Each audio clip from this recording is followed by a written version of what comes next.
Observando a Japón desde afuera, parece un país modelo en muchos sentidos.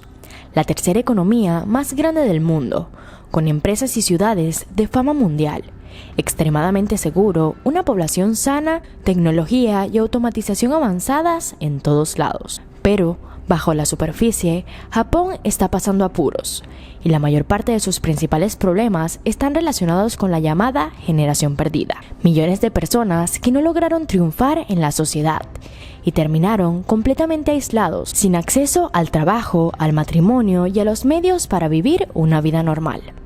Se les conoce como la generación perdida y constituyen casi el 15% de la población del país. Y su triste historia es un símbolo de la caída en desgracia de Japón y una señal de su siniestro futuro. Este es el lado oscuro de Japón, la generación perdida. Ahora casi nadie lo recuerda, pero en los años 80 Japón era visto como la próxima superpotencia económica que reemplazaría a los Estados Unidos y conquistado completamente la economía global. De la misma manera que pudimos ver China hoy. Parecía tan seguro que había una gran ansiedad en los Estados Unidos, con artículos como este que hablan de la economía de Pearl Harbor, y como Japón compraría todo Estados Unidos. Pero también con películas como Rising Sun y Blade Runner, caracterizadas por la presencia de las corporaciones japonesas que conquistan Estados Unidos y el mundo. Esta ansiedad fue el resultado del milagro japonés de 3 décadas, del enorme crecimiento económico consecutivo, gracias al particular sistema económico japonés que fue visto en ese momento como superior al modelo occidental. Básicamente, se basó en la cooperación entre cárteles corporativos gigantes y el gobierno japonés. Estos cárteles, llamados Keiretsu, eran alianzas de las más grandes empresas japonesas que poseían acciones mutuas. Y aunque anteriormente eran independientes, trabajaron juntos para apoyarse mutuamente. El Gran Keiretsu recibió apoyo del gobierno en forma de enormes préstamos distribuidos por el Banco Nacional de Japón. De propiedad estatal, eso significa técnicamente que estas alianzas tenían acceso a un flujo infinito de dinero, para así financiar su progresiva expansión en el extranjero, mientras que al mismo tiempo el gobierno supuestamente impidió que las empresas extranjeras se expandieran en el mercado japonés. No era un sistema sensato ni justo, pero funcionó, y el mercado de valores de Japón estaba en auge.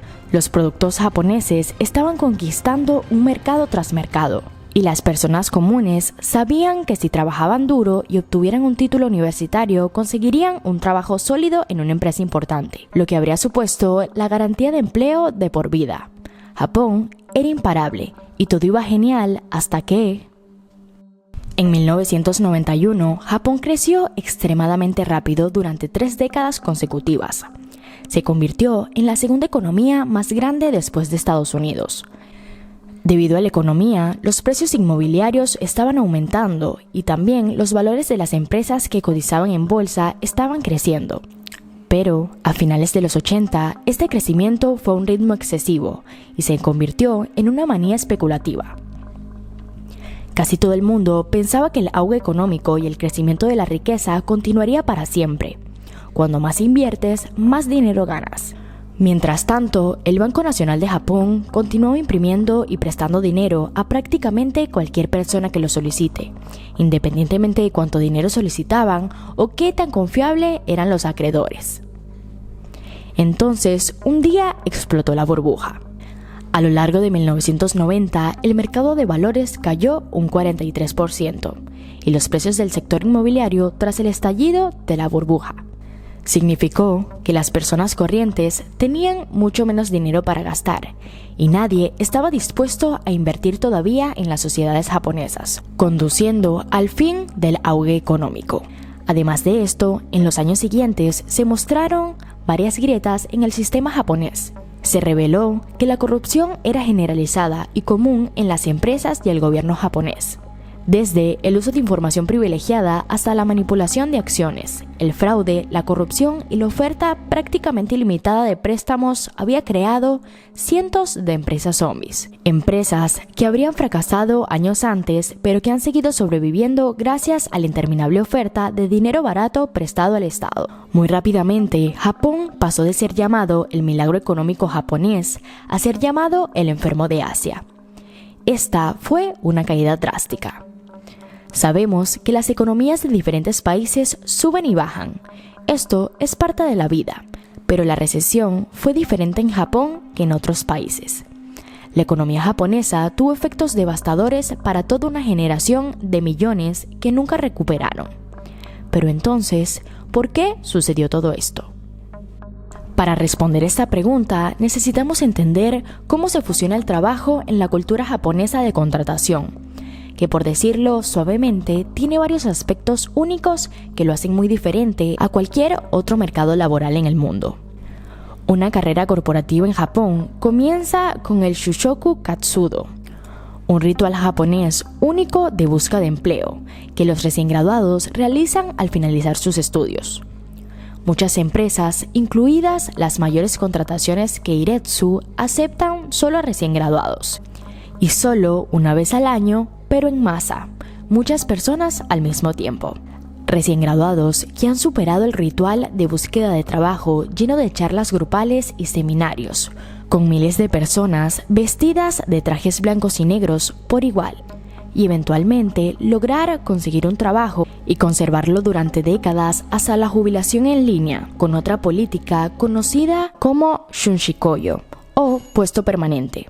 Momento en el cual su empresa solo promoverá una política desde adentro, conocido como Shanishonshin, que consiste en nutrir a los empleados a lo largo de su carrera, para convertirlos algún día en futuros líderes.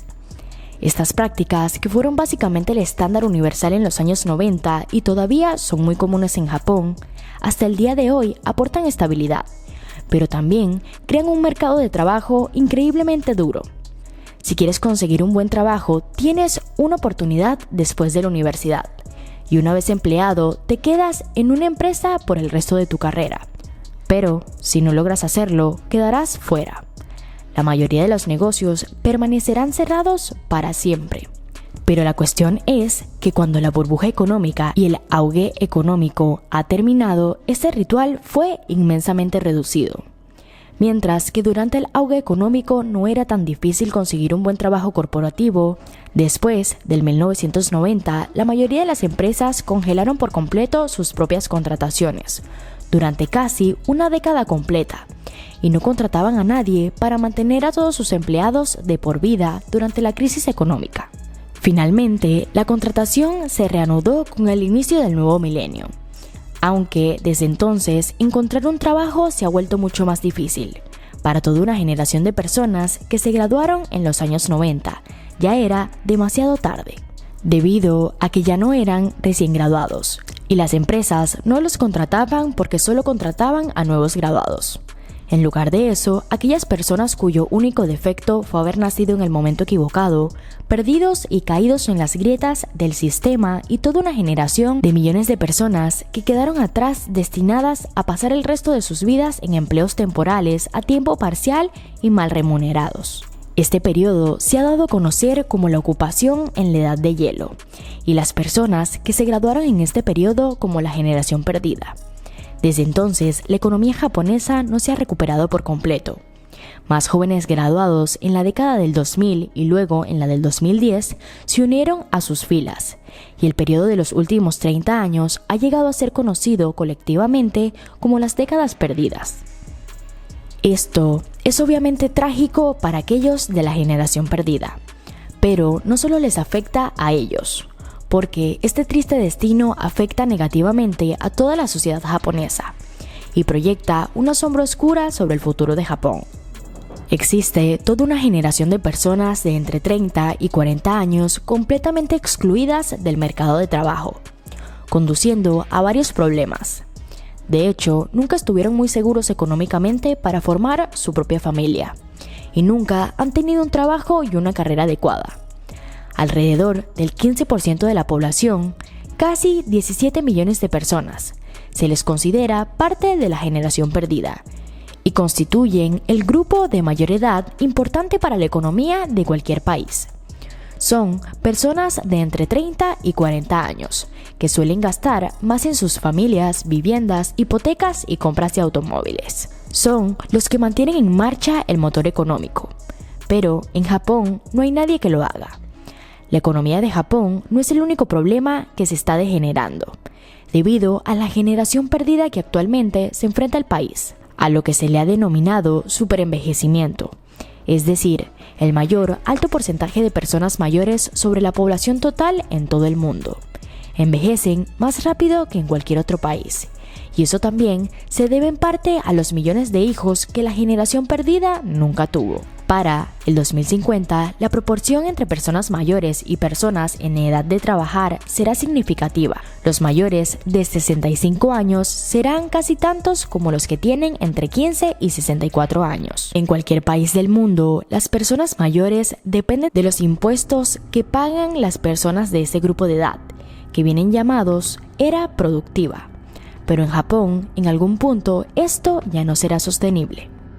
Además, la generación perdida ha creado otro problema social que es cada vez más perjudicial para la supervivencia de la sociedad japonesa: el fenómeno de los llamados hikikomori. Se trata de hombres japoneses que han decidido voluntariamente aislarse completamente de la sociedad y pasar sus vidas en aislamiento total, sin salir nunca de casa y sin tener contactos sociales.